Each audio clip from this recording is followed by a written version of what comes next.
Oh, that was a good start. No camera worked. Hello, everybody. Welcome. I'm back. Been a week and a bit. I know, not long. Hopefully, you can all hear me fine. Uh, Everything should be good. I hope you are all doing okay in the world of chat. Uh, this is promising to be a is going to be a very good stream. A very interesting one. I think this is one that I've been excited about doing for a while. To be honest, all good, wonderful stuff. So, brief updates. I've had surgery. I'm out of surgery. I'm recovering from surgery. I am doing fine. I'm actually sleeping now. It's only taken a week, so this is good. Uh, Long may this continue, and all of that. I am at Reapers next weekend, the Reapers Ball, which will be a lot of fun. So hopefully I'll see a lot of you there. So yeah, that's about it really. Oh, and on Monday, a new players stream where we're going to go through a lot of stuff to give a lot of the new players a little bit of guidance. If you have questions, feel free to ask at any time. If there's a lot, we will just work our way. We will plod our way through. Um, as in all of these streams, there are things we cannot talk about, as always. So if we can't talk about it, please don't push on it. All right, if you want our answers on it, PD's email is there for a reason. Okay, so just go with that. Let's not badger people, especially me. I don't need it. So back to it. That was the quickest intro I've ever done. So we have we have wonderful Tom directly to my left on stream, whatever, he's there over there. So I think this is Tom's first time on stream as well, It is and indeed, yeah. and we have Kira above Tom. This is her second time on stream. She's better at it than me. So welcome back, Kira and Tom. So if you want to do your do brief introductions again, I like this new on track, Steve. Shut up, Owen. Thanks for subbing, Dan. So we'll start with if we start with Tom because it was your first time on stream. So if you want to give us a little bit of a brief introduction, love you, Bolin. Yeah, so I'm Tom. I am the head of PD's battle team. I guess it's not particularly a very big team, and we can explain a little bit about what I do during the course of this stream. Very much, my role is to participate in essentially the writing and then the delivery of effectively the big two battles that we have every event at Empire. And that is now pretty much everything that I do at Empire. So, yeah, Kira, over to you. I'm Kira. I am one of three leads for the skirmish team. So we wrangle all of the orcs on and off the battlefield. Excellent. Right, just turning Tom up a smidge. So that's all good. You said something there that I didn't realise as well that you do, because I always thought that something that you have mentioned went to the higher ups, the powers that be, to the deities within PD, and that was writing the battles. So I didn't realise that fell to you. So Yeah, it does. obviously this is Yeah. something we're not really going to touch on because it's very much a find out and play part of the game.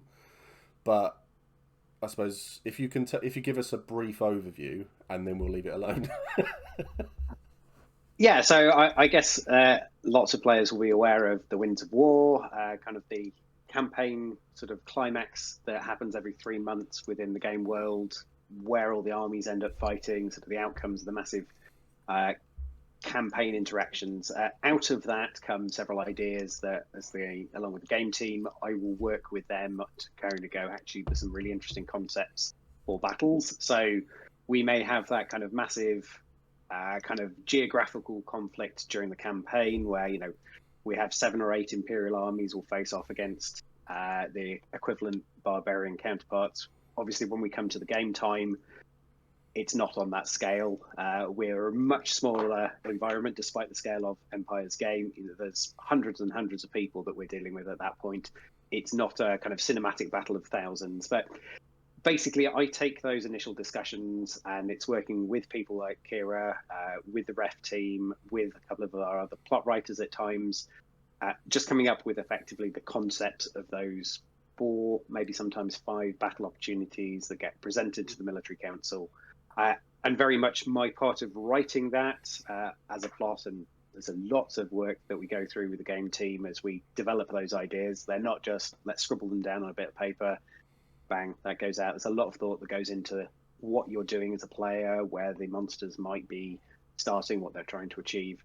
And ultimately, I'm the person who's also running that battle out, obviously with the military council. And then when it comes to the live element of the game, it's something that I know inside and out. If there are problems that come up during a battle, probably the best placed person to fix a lot of those as we go. Excellent. That's really interesting. So I've been playing since the very beginning, and I had no clue. No clue. I always thought that it was just like it was Matt and people, just a little group, just sat there going, right, how should we be dicks this event and stuff like that. So yeah, there is a lot of contributions that go into effectively that finished product. Very much a lot of the initial ideas come together from a group. We're pitching in what are we wanting to see? Are we thinking about kind of some of those, maybe historical film battles, those really cool elements that we might want to see? What are we thinking about? What do we want players or monsters to be doing, and how does that interact with the rules? But very much, I guess, what you see coming out in the Winds of War, those battle opportunities, for the most part, most of the words there are, yes, words that I put together in a particular style, addressing things like the objectives and outcomes of the battle. That's fantastic. So Bolam, who is one of the former League generals, he's just said we've had some smashing battle opportunities last year. It was proper fun debating which ones to take. So there you go. Something nice and positive for you. One laser so we have a guest who plays in the Australian it's Australian Empire, I should guess, really. And he's hell yeah, Empire's Biff Squad. I rarely hear about this side of large scale LARPs, so yeah, that's really, really cool. So are there specific kinds of battles that are fun to write that don't necessarily transfer over well, and vice versa, e.g. boring to write but always go down well? Kira? I think there are some concepts that we come up with that sound really fun, but practically won't work. And equally, there are always go-tos that we know are tried and true and will work in the space that we have. Again, a lot of my contribution to the battle now are the personnel. So Tom comes up with the thematics, the concepts, the objectives, and then runs them past us to say, is this something the personnel will be able to manage?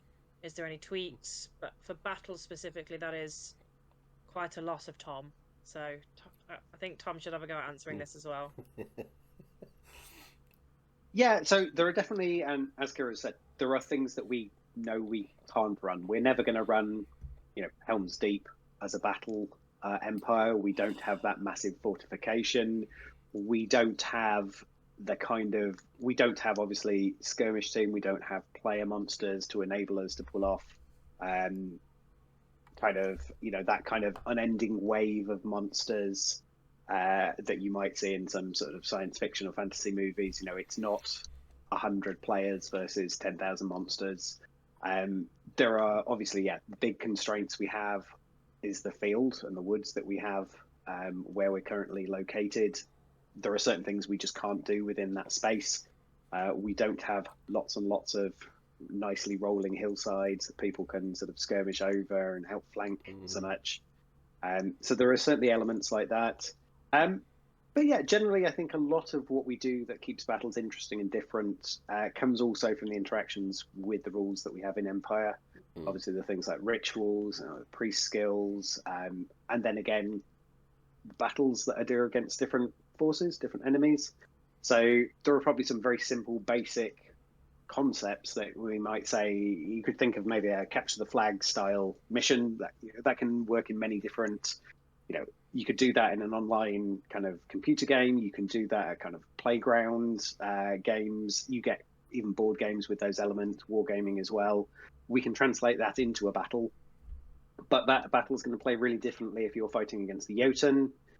Maybe the Druge are the people who are trying to capture the flag in this case, or actually what happens if we've got a horde of undead.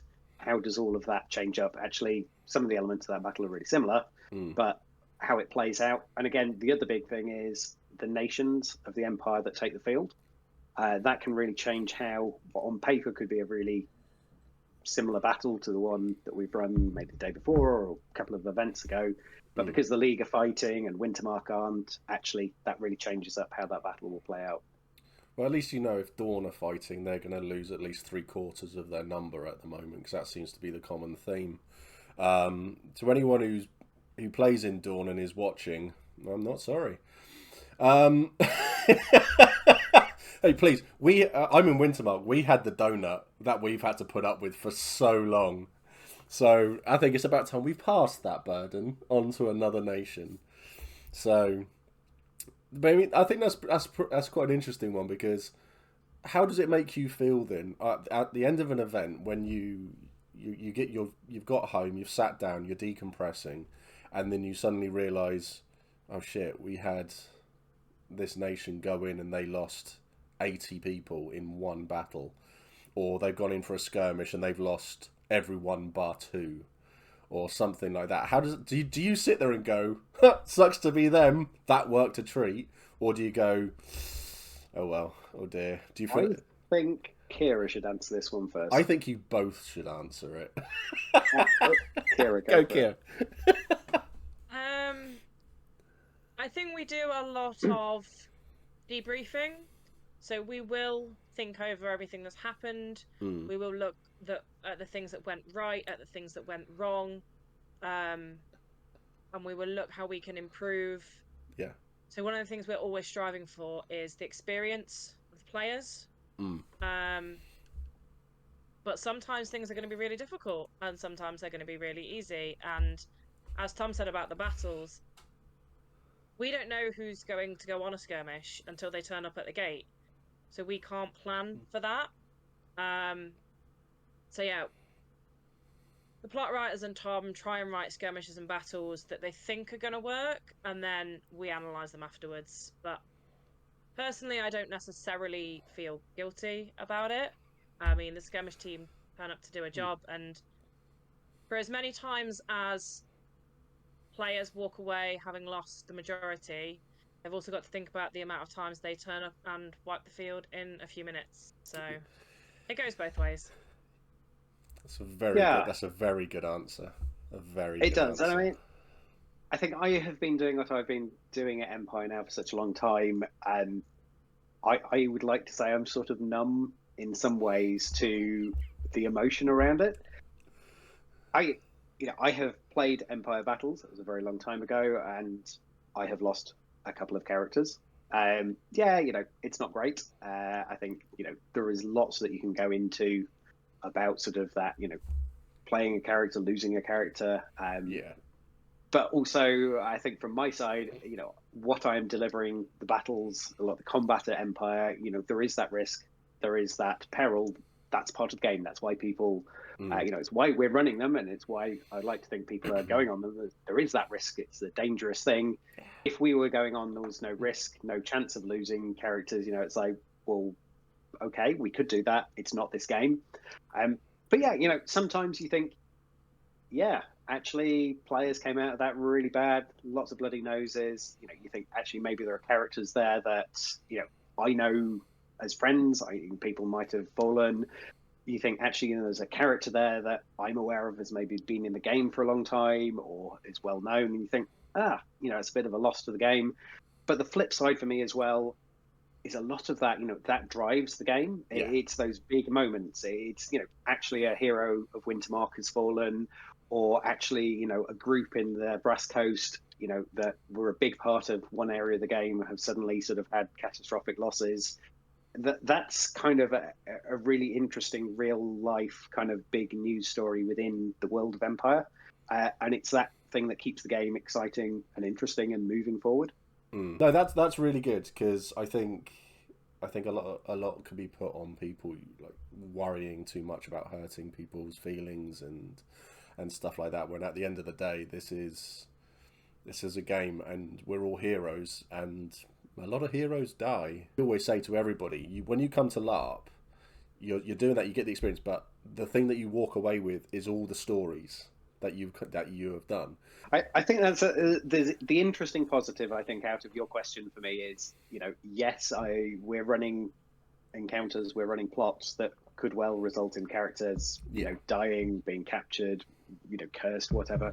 Really horrible things for those characters. But for me, there's a big positive in those players get to experience that sort of thing. So I mean, death happens in that. So that you must get the sense of, so if a battle is literally gone on and on and on and on, and you're getting to the 3-4 hour where it's been going on for hours now, and you're there going, right, okay, they're going to get called, the gate's going to close soon, they're going to get called off the field, and they've still not done anything yet. So is that a sense of the concept you've come up with has been a success, do you think?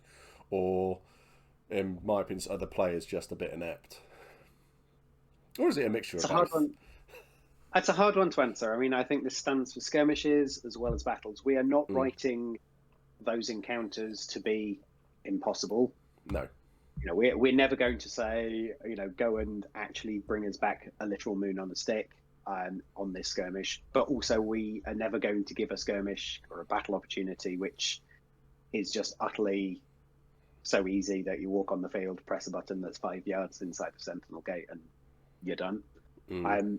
A lot of it is making sure, there's that element of kind of that good game design that we're aiming for, is, hitting that sweet spot of it gets good combat.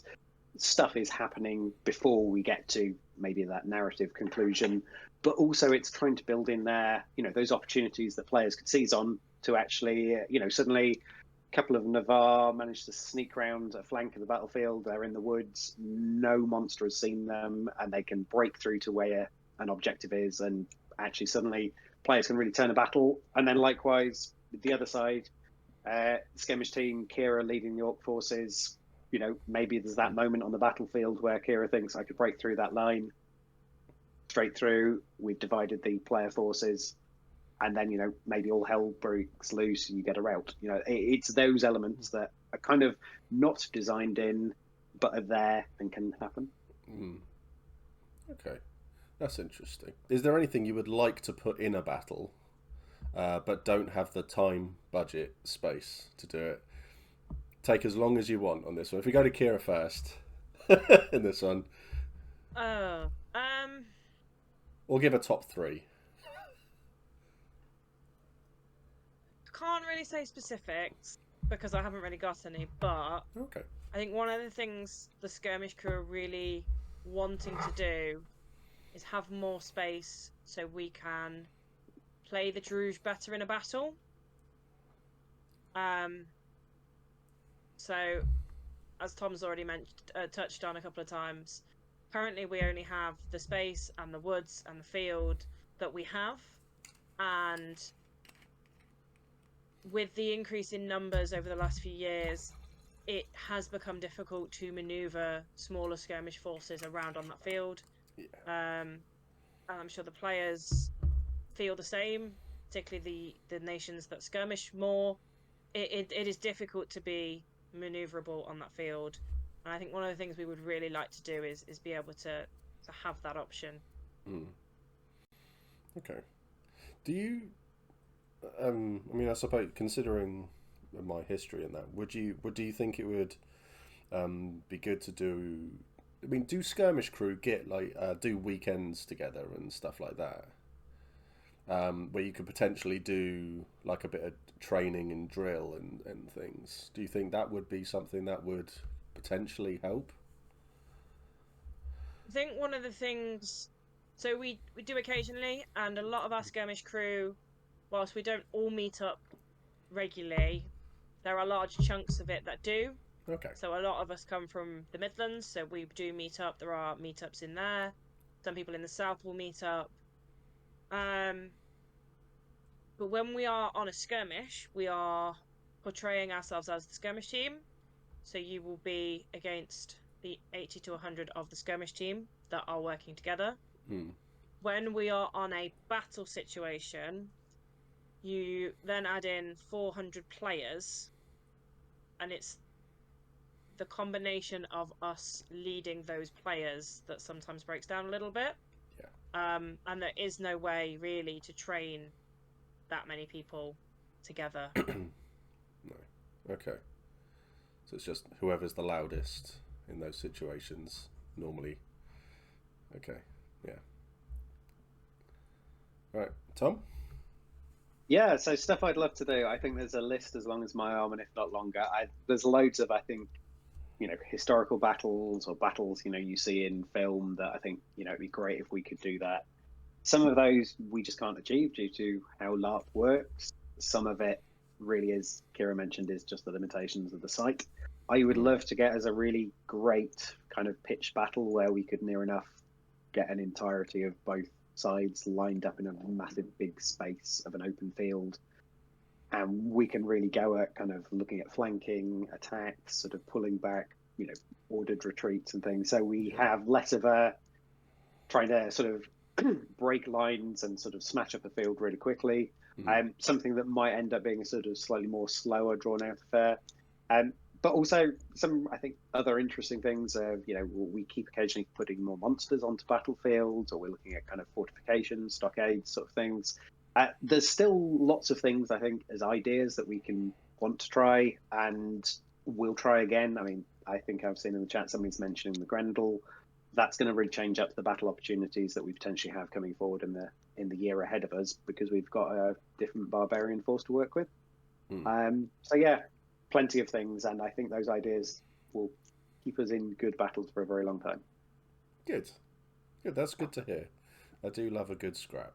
Do you ever end up wishing we were fighting certain people because of the cool things you've tried to include, like more beasties? Yes. Yeah. So I think this is what this touches on, and there's a lot more in the answer I think I can give than that question even alludes to. So every empire we are running or writing 3 to 5 battles. Most of the time we are writing 4 battles. We will only ever run 2 of those out. So if you can imagine, essentially the writing the time and doing half of my work ends up never running. We never use it. One interesting thing there is we still have to be able to run those battles. So I've got 4 battle options. Kira has to be able to run a battle with a giant big monster, but we don't choose that battle. Or one of, we've got to work out how do we have 50 Jotun doing a ritual on this battle. Turns out we don't need to use that battle because it wasn't chosen by the military council. So yeah, there's lots of things that I think, we'd love to do. We don't get the opportunity just because those choices of the battles don't go that way. Okay, that's cool. That's interesting. Kira? I think coming from the skirmish crew side, there are a lot of things that we would love to do. So Tom's already spoken about the big monsters and the beasts. The skirmish crew fall over themselves to play those. They are an absolute favourite. And then I won't go into specifics, but there are other nations out there that some of the skirmish crew would like to have a go at playing as well. Iron Confederacy. And they are very, very excited for the Grendel to do that. Yeah, I think everyone is. So many people love what you do, and that. So, and I think everyone cares about it so much. Even if like feedback's bad, It's because everyone cares so much that this part of the game affects what so many people feel about an entire event. So there is that huge pressure, but you are probably, well, you are very loved for what you do and the effort you put in. So yes, I mean, so personally, thank you for what you do. It's really is appreciated, because I know you put in a lot of time and a lot of effort into it. Everyone who works behind the scenes does. Would you say that Iron Confederacy is up there as a nation you would really love to see getting involved in a scrap, or the Asavaians, or as a I mean, not as a PD crew. Yeah. Which nation would you love to see getting involved a bit more? So I think, given that we haven't had the Iron Confederacy appear in anything but a skirmish, I think, yes, there's some really interesting things there, particularly from, I guess, the time that I've been, we've always had orc adversaries pretty much at Empire. Yeah. There's a lot of interesting concepts for us to explore, where we have, effectively, you are fighting humans and how that changes up battles. The other thing I am very keen and excited to have happen at some point is also going back to the Thule as well. So they were one of the main adversaries right at the start of the game, and due to player action, we've got peace treaties, then that peace is held for a long time. But where we are now, with how we run our monsters, how we encourage things like the monstering, the elite monster units, where we are in terms of the skirmish team as well, the Thule offers something very different in terms of the magic and sort of how that would change up a battle. So I'd be quite keen to see the Thule back in play as well. Okay, that's interesting. That's interesting. You, Kira, is there any particular nation? As I say, I think Tom stole the words right out of my mouth. There are a lot of people that would love to see the Iron Confederacy. Yeah. I don't think that is a well-kept secret. No. There is a large portion of the skirmish crew that has been waiting for that for a while. My personal thoughts are that I would like to see the Thule come back. I would love to have the opportunity to play them. So I joined Empire in 2019. So I've actually never had the opportunity to be Thule. And I think as an Orc Nation, they have a very, very cool concept. And I would love to have a go. Amazing Mr. G. If you had an unlimited budget, I love these questions, I really do. If you had an unlimited budget, what monster gear / costume or special effect do you wish you could do? I love it. I'm only laughing because I'm wondering whether that's one of ours. Probably. I'm not even halfway through caught up with chat yet, so apologies to chat. But yeah, amazing Mr. G, who are you? Let us know. I think I know who. Unlimited budget, unlimited time. I think I would see every single player monster who came along go through essentially makeup processes from Weta Studios to get our kind of Lord of the Rings level orcs. We'd have 300 level costume for all of our monsters. I think there's so much we could do. Obviously, we're 3,000 people in the field 4 times a year. We work within the medium that we've got, but yeah, it's a massive sliding scale. We could have lots of cool fortifications. We could have giant monsters. We could have, my goodness, so much more in terms of, I think, sort of kit, costume, armor, weapons that both the skirmish team and potentially players could use. So, where do you start, really? Yeah, very much so. Kira? Again, I think I'm on the similar lines to Tom. I would love to see, if we had unlimited budget, I would love to see us actually be able to outfit units particularly for things like the Jotun and the Grendel, in military dress for their nation, with everyone being matching and having specific identifiable units for both players coming to Monster and for the skirmish crew. And then there are a whole host of ideas that the skirmish crew throw around if we had certain weapon loadouts that we, again, would be able to put out units specialised for certain things. Yeah. So yeah. That's costume cool. And weapons. That's all I want. Costume and weapons. It's not like when we had kit people on and they were wishing for a washing machine. I'm loving how very different all the different departments are, and their hopes and dreams. It's really cool. See, I would love to see the monsters, the big monsters. I'd love to see like the war rhinos get a massive overhaul, and that, because they're amazing. I remember I actually monstered the first time they came onto the field, and I remember being in the woods on the side, and then because I hadn't actually seen it, it was kept a long way away from everybody. So it was a surprise for everyone, and it came walking down. And then we watched Wintermark form a line and take it head on, and then them get rolled. It was hilarious. But that was an amazing feeling, that everybody was just gobsmacked seeing that War Rhino come on. So having a load of those being fully kitted out, like the Frost Giants, the Valorn especially. I mean, being when I started, I was all Navarre and for years and years and years. So seeing the Valorn for the first time was epic. So seeing all of that get a major facelift would be absolutely phenomenal. I would love that. But yeah, that's pipe dream, isn't it? Can you think of a specific battle that went wrong from your perspective, and why? Antikas Karios. It depends on your definition of wrong, because there have been, like I said, I've actually only been part of Empire since 2019, and with the 2 years out, that's not a massive amount of time. I've seen battles where we've come off the field as the skirmish crew, looked at the time and gone, oh.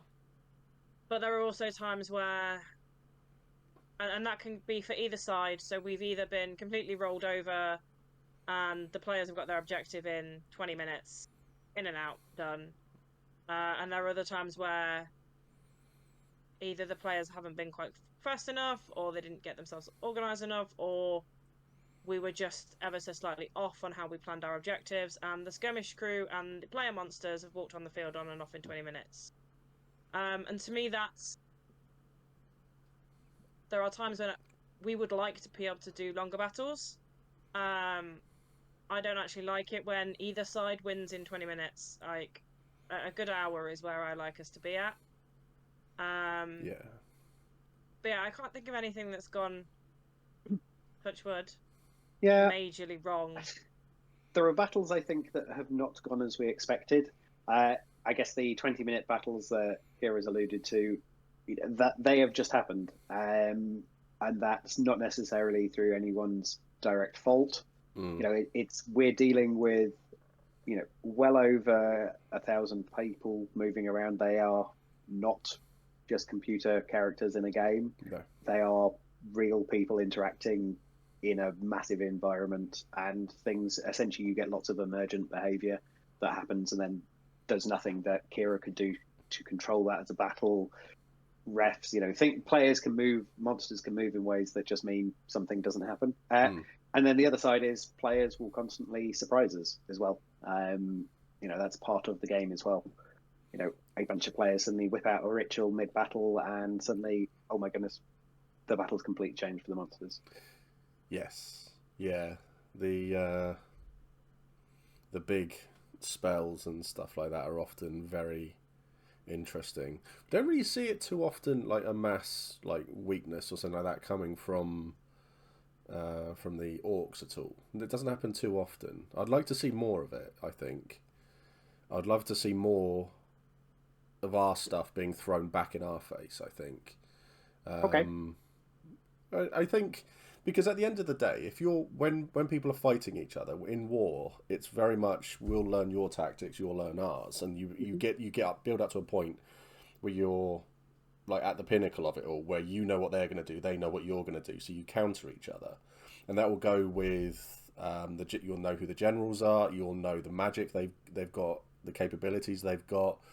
Chances are they'll bring this in. So if at a point one of the barbarian nations turns round and they walk into a battle, then you've got the entire front line of, it's like, this is all Urizen and Highguard over here, and then all of a sudden they're hit by two mass weaknesses. Those lines won't exist anymore. Mm-hmm. They'll get rolled very, very quickly. And I think it would be really interesting to see something like that getting used, especially by the barbarians, a lot more. They have magic. We know they have magic. Let's get more of the horrific death magic stuff that they've probably got up their sleeve somewhere thrown in our faces, please. That's my personal preference. I want to fight against the monster and then have them go paralysed, and we go, well, fuck. You play in Wintermark, don't you? Yes, I do. So I guess you've probably not played against the Druge for a little while. Not for a long, long time. Yeah. So we've been doing a lot more of weaknesses and the venoms with the Druge, and not just through ritual stuff. So, and I guess that's the difference in the game as well, with how sort of the nations in the game and the campaigns that they're fighting, the monsters that you tend to interact with. There will be some nations who will will fairly frequently change those up. But Wintermark, for instance, we're coming out of 2-3 years of campaign against the Jotun with Wintermark and Oh yeah, I'm well. I mean, I think that as a player, I think I look at the Jotun now, and when we see the battle list, we're going, please not the Jotun. Everyone in Wintermark goes, please not the Jotun. We got to our generals, please not the Jotun, and they'll go, we'll do what we can. We're fighting the Jotun. It's like, oh, for fuck's sake, please. Right, so we need Mercenary Banner. I'm going to go off and join the League. How much are you looking forward to Grendel battles coming back, and have you been preparing for some time? Are you waiting for me to go? It's either. Yes.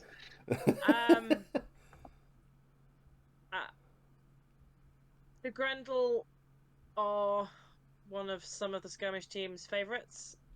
They are a different flavour to the Druids and the Jotun that we've been playing for quite a while now. They have the big beasties. And if anyone was anywhere near Dawn for the last event, I think they might have seen how keen some of the skirmish crew are to be Grendel.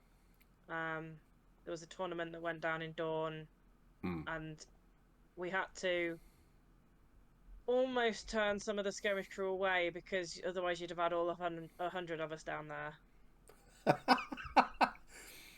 Oh, I would have paid to see that. So, Helen's asked, do you have to do much to impact the pacing of the battles, or do you just let it play out once it starts? I guess that's a question for me. Very quickly, there's a little bit of pacing that goes in there. A lot of that is really controlled just by the pace at which we will put more orcs back onto the field through respawning. But ultimately, those battles are live. Monsters, the skirmish team, the kind of orc commanders, the EMUs are really left to their own devices. There's lots of in-character communication, which is really the pace that we set in the battle, and then reinforcements may arrive. Yeah. Okay, that's cool. I mean, it's very obvious when you're monstering that you're being held. And I think the longer you're sat there for, you know that the battle's probably not going very well if you're being held there for a long time. Yeah, it's a very difficult thing. I think we're very keen to make sure we can get orcs back into the fight. We don't want people sitting around on those respawn points for too long. But also, there is that element of what we also don't want to do is suddenly throw 100 more orcs into a situation where actually, we're going to really stretch the players to the point that, we're just throwing more fuel onto the fire, and it's going to go south for the players. So there is a little bit of balancing there. Yeah. So with the seemingly unbridled power of the sun burning down on us more often during battles, does it play any part now in how battles are planned to run? So, this is a really great point, I think, to very quickly lead on of when and how battles run. So we start battles at 11 a.m. That's when everybody goes in character. The players go through the Sentinel Gate and the monsters time in. 11 o'clock is intended to make sure the battle is pretty much done by the height of the day. The heat of the day isn't really, that severe by 1 p.m. And so that's why we're starting when we are. And skirmishes is, again, different thing. We are running skirmishes from 2 o'clock in the afternoon on a Saturday right through into the early evening. So, we do plan around that. A lot of that, if you really go on a lot of skirmishes or you keep your kind of brain in gear, when you're thinking about the skirmishes that are going out, we actually move a lot of the skirmishes in the afternoon into the woodland. So we've got the shade. Obviously, it's been very hot past couple of events. So, it's not a foolproof plan there. Yeah. Okay. So, Kira, when it comes to looking after skirmish crew, then when you're out there in this sort of heat as well, I know you have a lot of water carriers and stuff, but you've got a few hundred people with you who are, well, they're in a lot of kit, they're in the masks for a long period of time, and they're often doing a lot more running than the players would be doing as well. How do you factor all of that in to help so your people aren't, well, collapsing, essentially, I guess? I think one of the big ones for us is what Tom's just touched on, is sticking to the shade, similar to the player Imperial Orcs. If it's really, really hot, we'll do a lot of our waiting around in the shade. We will be in the sun for the least possible amount of time as we have to get the job done. Yeah. Lots of water in between, and also pacing ourselves. So we may have 80 to 100 people, but they might not all be out at the same time. So we can roll through a different people. If one person has to sit out for a skirmish, someone else will probably step back in. But a lot of it is just about people looking after themselves and looking after each other. Yeah. If they've spotted one of their mates looking like they're flagging a little bit, just giving them a bit of a poke and saying, hey, do you want to sit down for this one?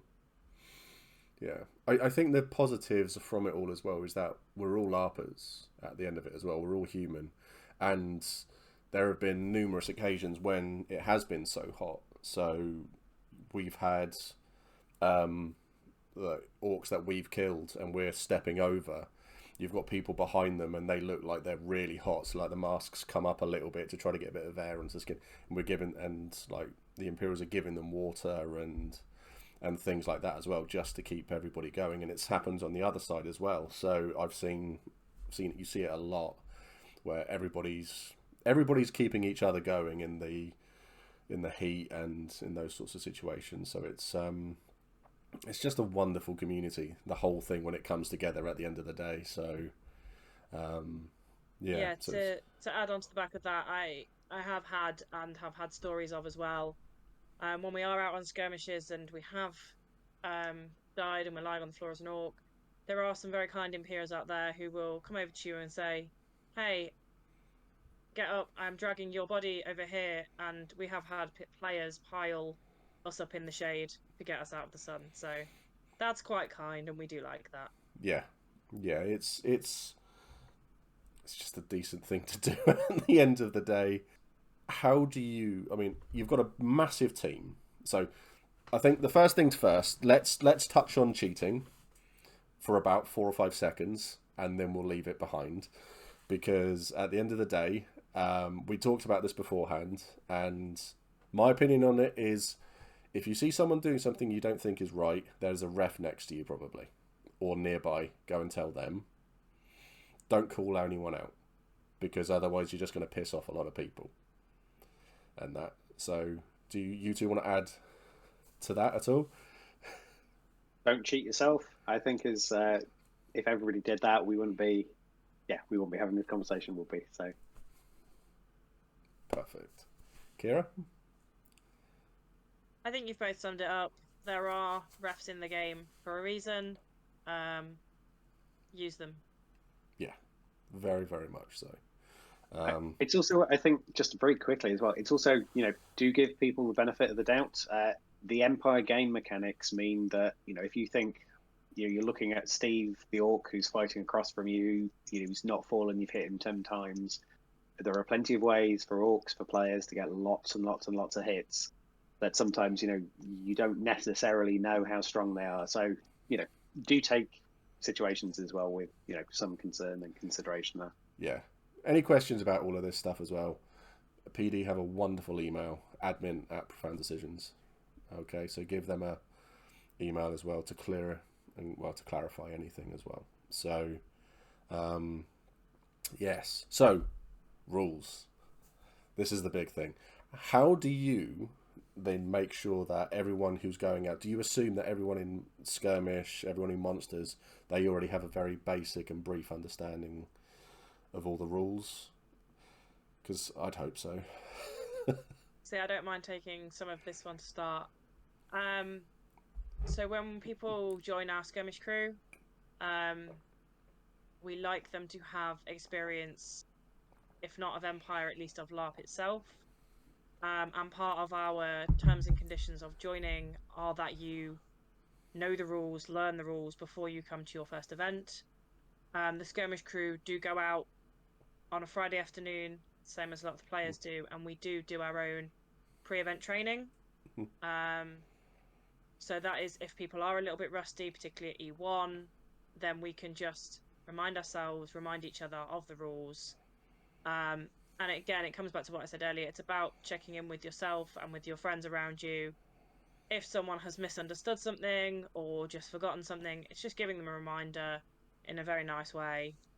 And the same as I said before, it goes both ways for the players and for the skirmish crew. If people are blatantly cheating, then it's a ref that you get involved to help that. Yeah, definitely. So something that we touched on beforehand was because I get a lot of people. Well, I've had a lot of people ask me about going through the gates and dealing with the anxiety of that. So would either of you have any advice for people? Because I've been a bit of an advocate for battlefield tourism. So going through just to see what it's like to walk through the gate, because even now I get goosebumps walking through the gate into a big fight. And it's a wonderful feeling.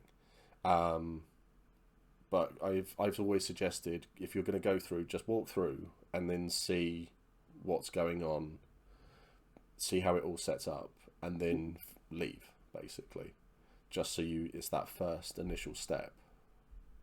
Yeah, so I think probably the best advice I could give, that I think even before you get to that point that you've just described, Steve, is as a new player, if you've got any worries, any anxieties, you've no idea what going on a battle is going to be like.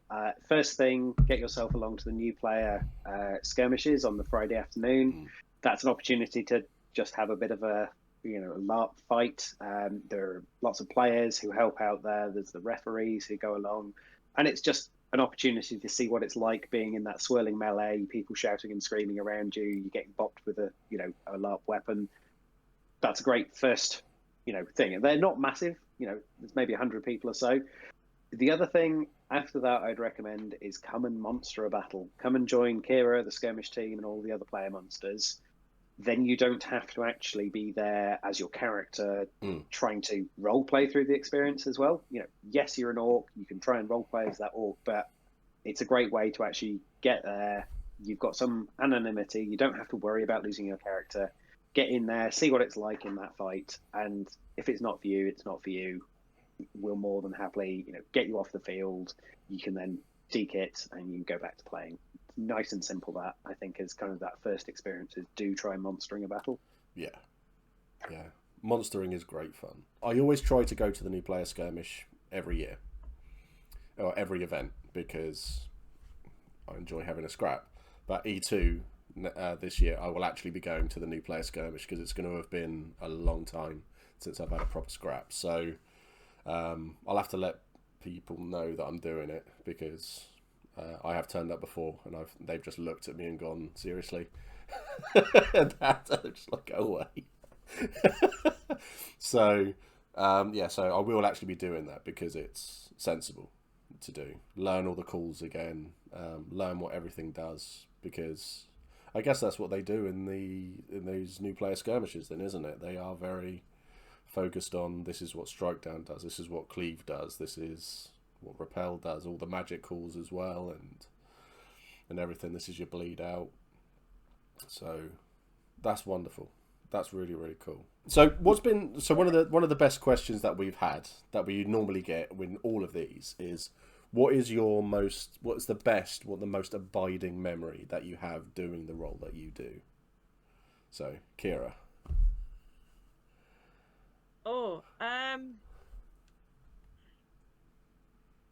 So for me, I've quite enjoyed, so I've said a couple of times now, I joined in 2019. I was very, very new, came into the skirmish team.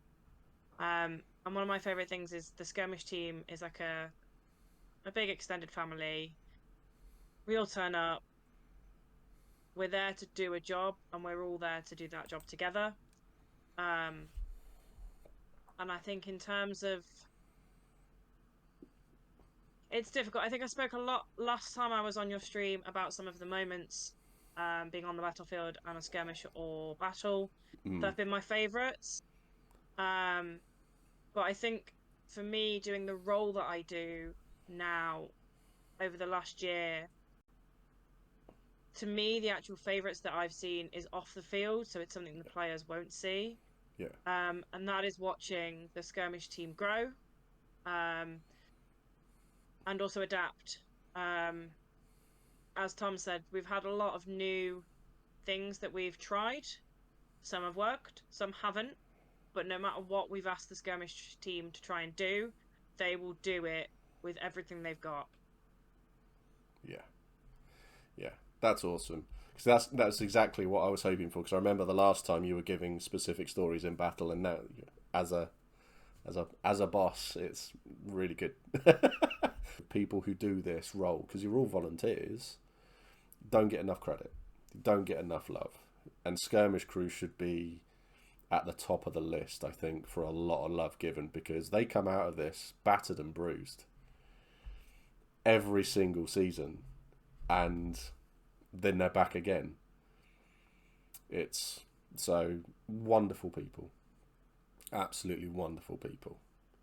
I really should join skirmish crew, shouldn't I, at the end of the Yeah. Oh. If anybody watching wants to join up, do get in contact with PD. We can send you the rules of joining, what we can expect and stuff, and yeah. So is it through the admin email, the best one? I believe it is crew at profounddecisions.co.uk. Yeah, that's good. That was going to be something I was going to ask as well. So what about you, Tom? What's the best thing that's... there are so many, I think, so many cool things I've seen. I don't want to go through, listing off hero stories. And I've always had a kind of big tradition with my group of friends of we only ever allowed one hero story an event. So I'm not gonna talk about all the cool things I've seen in doing the role I do, which I think is quite unique. I stand through military council when the generals kind of make the decisions for the fight. I know those 4 opportunities that we're presenting and what will potentially happen. And it's watching the drama that military council is generating of, how do we decide which battles are going on, which days, who's going on what. That high politics is fascinating. You get the theatre of going through the Sentinel Gate when a battle starts is absolutely wonderful. But I also get this really interesting and kind of unique sort of point of view of the battles. I am not on the player's side. I'm not on the monster's side. I am essentially watching from this point of neutrality, and I get to see the battle unfold. So I guess in some ways it's like watching a football match, or it's like having that kind of, roving cam that sort of wandering around, fly on the wall, kind of docudrama kind of thing. So I get to see little moments in battles where, you're just thinking, that player line there is about to prepare for a charge, but they've not seen some orcs around the flank. I get to watch sort of things unfold in a way that I don't think you experience either in character or out of character. Yeah. But also it's weird because I'm not in character for it either. So yeah, I'm not in the emotion and the kind of, the heightened senses of it all. I'm sort of slightly detached and watching from a distance. That's cool. That's really, really cool. I suppose it's a little bit like Total War in a way. You've set everything up and then you're just watching it all unfold. Yeah, but if you were, I think yes, but if you were playing Total War, where you were setting up both sides and watching them, I've set the battlefield up, I've set objectives, but they're for both sides. I'm not giving my own troops those orders. So yeah, again, it's really interesting. It's a slightly different, kind of game. I guess I'm playing. I often joke, 8 times a year I get to watch, like 1,500 people have a fight. I basically make 1,500 people in an event have 2 fights. It's fantastic fun. Yeah, that's really cool. That is really, really cool. Um, Carla's asked, are things like healing covered in the new player skirmish? Do I we know? think they probably are. I I also think they believe are. there are kind of mage and healer kind of sessions as well for the new players that you can go along to. I think Yeah, the hospital probably does something. yeah. I think they cover everything. There's a big timetable that gets put out, Carla, which literally Hmm. lists the time and place to go for everything. So I think there's even ones on public speaking. I think I saw, And and that's so I think as well, it's worth mentioning as well the different types of healing. You know, there are 3, 4 different ways in which you can heal through hero points, through magic, through potions, through actual, medical role play as well. So each of those has different kind of uses. In particular, in battle, actually, you lean more on kind of those really rapid. We just need to get somebody up off the floor so we can get them out of danger, rather than we're going to spend several mm, minutes kind of suturing somebody's leg and putting them in a splint so we can walk them to the camp. So, yeah, definitely try and get along to one of those. yeah, definitely, definitely, You mentioned earlier as well, it's not just the people who come onto the battlefield that get, yeah, impacted by it. It's all the people doing the hospital after a battle, priests and ritualists blessing kind of people before they go through the Sentinel Gate. Battles have a massive impact on the game and the game world beyond obviously the actual fight as well. So there's lots that any player can contribute to, and yeah, potentially any player can be impacted by the outcome of a battle as well. yeah, yeah, definitely. So when people come out of battles and that, do you get feedback at all from, from the players at all? Yeah, I guess we can see the forums, the Discord servers, the Mm, Facebook groups that everybody else sees. So yeah, I guess we get that kind of passive feedback. Obviously, players, will kind of respond to PD as well, yeah, sort of through the kind of main channels there. So yeah, we get feedback that way. Obviously, speaking with the referees, we're speaking with the members of the skirmish yeah, team. There will be players as well we might speak to as well, sort of kind of not in the field, but kind of during the course of an event, where we get that kind of feedback. So yeah, I guess it comes to us lots of ways, and I guess Kira, the skirmish team, they're there kind of experiencing it as well. So we're mm, generating feedback ourselves. yeah.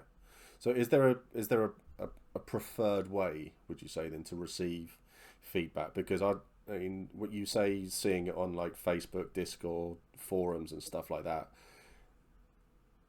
Keyboard warriors and the internet are horrible people at the end of the day, and I think is there So a way that you prefer? Like, would you rather they emailed in to give good I mean, or bad? so yeah, PD wants that feedback, I think, coming in, but Yeah, also uh, there is a lot of stuff that we all see online that is incredibly positive. It's really, it's people frothing with excitement, yeah, going, "Oh my goodness, that was the most amazing battle ever!" And people shouting about all the cool stuff they've done.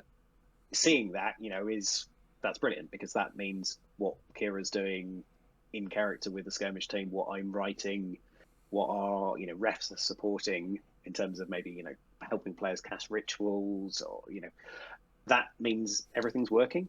yeah, And yeah, sure, there will always be people who have negative experiences on a battle. Um, Most of the time we're aware of those things as well. If we had a problem at one area of the battlefield where, maybe we had an injury or something, or we had kind of the fight got bogged down for, out of character reasons, we're probably aware of that. And that's why those PD channels exist, to get that feedback in. But generally, the yeah, froth and the excitement is also really useful. yeah, yeah, definitely. How about for yourself, Kira? Because I think obviously where Tom does the writing and he's doing it from a more of a distant point of view, you're literally command on the battlefield, watching everything as it's happening and unfolding, and that. So I suppose Yeah, so feedback's different for you in that sort of way, isn't it? I guess. yeah, so as Tom said, if people want anything to be recorded officially, email is always the way to go. Yeah. Um, I really enjoy, and I know a lot of the skirmish team enjoy. We typically go out into Anvil as R&R characters in the evening, and on a Saturday evening, and on a Friday evening after skirmishes, Saturday after battles and skirmishes. One of the things we quite like is going out as an R&R character and hearing the stories going around Anvil live. So it's not necessarily feedback meaning to be feedback, but it's something that we quite enjoy hearing the players recount these stories that we are helping them tell. And as Tom said, Discord, Facebook, I think a lot of the skirmish team are on a lot of the spaces, and hearing players discuss, debate, froth over things that they've seen, things that they've done, things that they've seen the skirmish team do. It is nice to have that sort of live feedback. And we do try and, if one of us sees it, we do try and share that feedback with the rest of the team as well. So we do try and, if we see someone saying something really good on Facebook or on Discord, we do try and share that with the rest of the team. Yeah, that's really good, because I keep on saying it, people don't get enough credit, the people behind the scenes and everything. That's something I really want to remedy, I guess, doing this. And with I think... Sorry. I was going to say, the only thing I would add onto the back of that is the worst time to give us feedback, particularly as on-field members of the skirmish crew, is as you're coming off the battlefield. Everyone is hot, everyone is tired.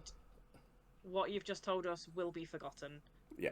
We are only people, we are only humans. So if you want us to take something and note it down, put it in writing and send it to us. I guess whilst we're waiting then, I think important things that I guess Kira and I want people to know about. Yes.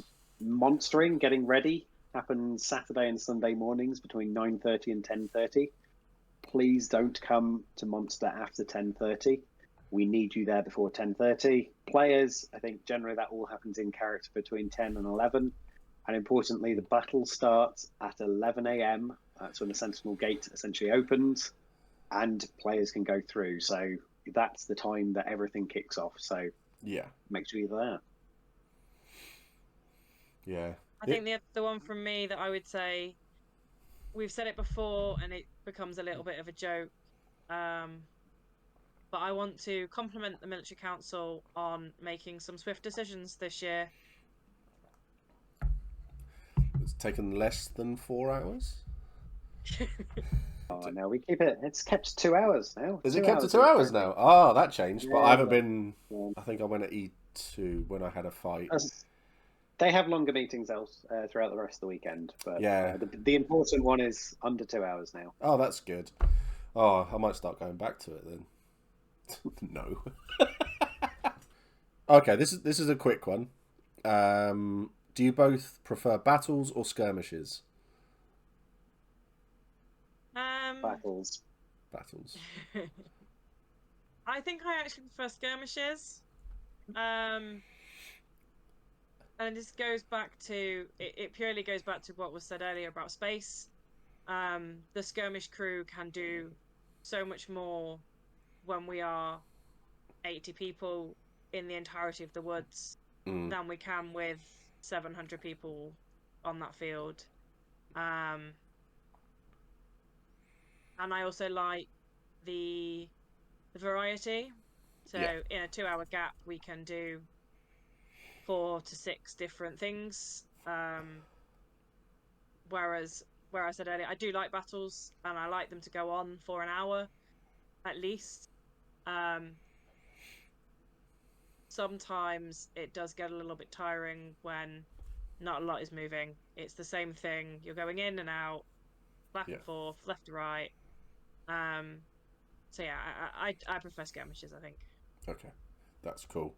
Ben has asked, what is your favourite weapon to fight with, or weapon combo to fight with?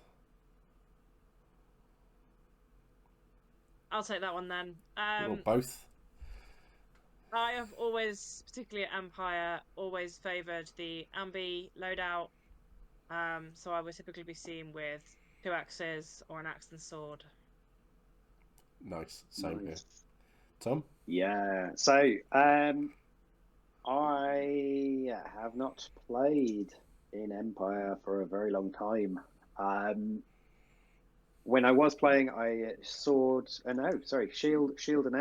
When I was in the Imperial Orcs, was my favourite. Other LARPs, I think I tend to favour polearm But if I was playing again, I think I'd probably go maybe combat mage. So maybe buckler and rod or something. Mix it up, something new.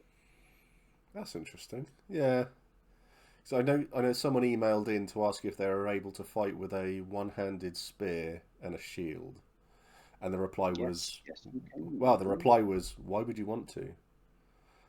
An amazing combination. That's what I thought. That's what. Do that in another game. It's fantastic. Yeah, Brilliant so I'm considering changing some skills around and learning that one. So I think we'll finish. I've got a question because it's something that's just occurred to me. What is the biggest bugbear that players do as someone as more of a member of crew, rather than people fight like that or the things like that? But what is that you wish players didn't do to make things a little bit easier for yourselves? What I wish would be players and monsters, if everybody could bring at least half a litre of water with them onto a battlefield. That would be my thing. There we go. Someone click that for me. I don't know. Probably goes back to what Tom mentioned a couple of minutes ago, and that is arriving at battle prep at 3 minutes to 11, wanting to get a full set of orc armor on before the battle goes live. No, don't do that. No, definitely don't do that. So, thank you both for coming on. It has been absolutely wonderful to chat to you both. And Tom, it's been an absolute pleasure to meet you finally. And that's good to be here. Yeah. So, chat. I hope you have enjoyed. all of this. Thank you for the stream. It was very interesting. Thought there was going to be don't be too hungover to monster. Yeah, that one is that as well. Please don't turn up to fight drunk.